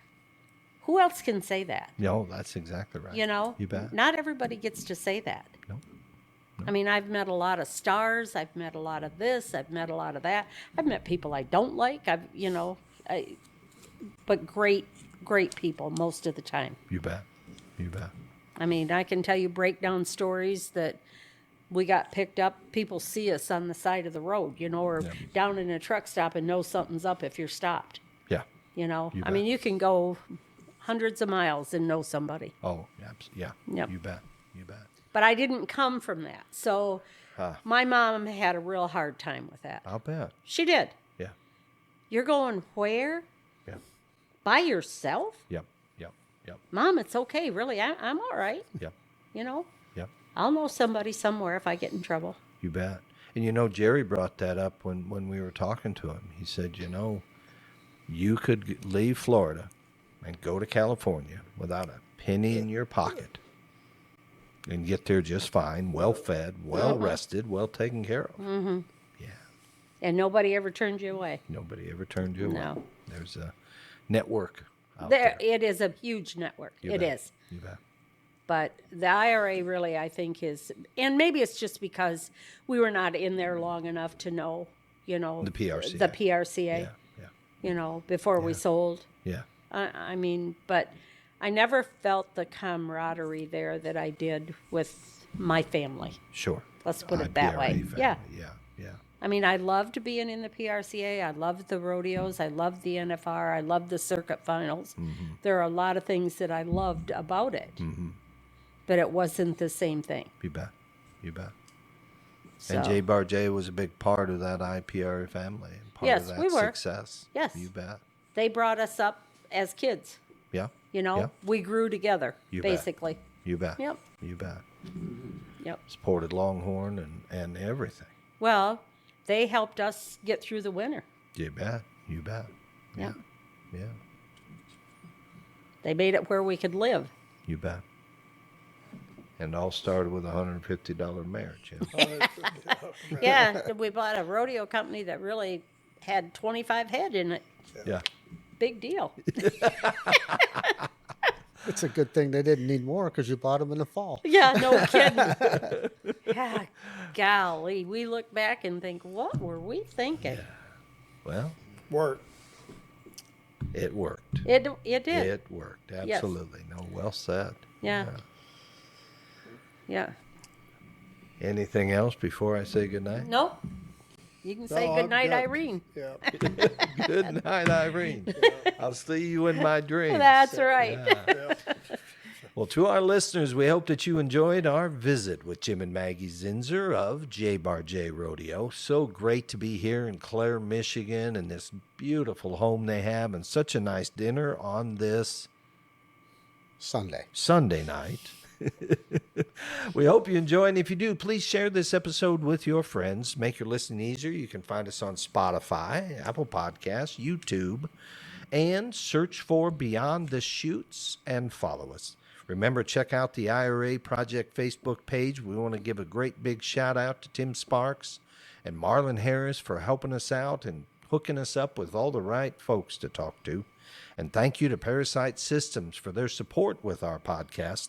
ParaSight System is a push-button parasitic diagnostic system for pasture animals, horses, cattle, goats, sheep, chickens, and for your companion animals, your dogs and your cats. Now they offer mail-in testing for your dogs and cats. They can test for 3 types of worms, Coccidia and Giardia, and you can find them at ParaSightSystems.com. And they remind us to test, not just treat, but let's know exactly what it is we're fighting as we look at our animals. And do remember, for all our cowboys, cowgirls going down the road, for every mile that you drive, those horses are riding behind you. We've got a coupon code for you to use with ParaSight Systems, BTC023 for 50% off your test kits. Just go to ParaSightSystems.com. And as I say goodnight, this is Beyond the Chutes with Jim Zinser. and Sam Swearengin. and The one and only.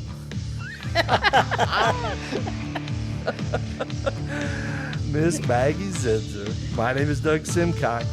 Thank you for listening.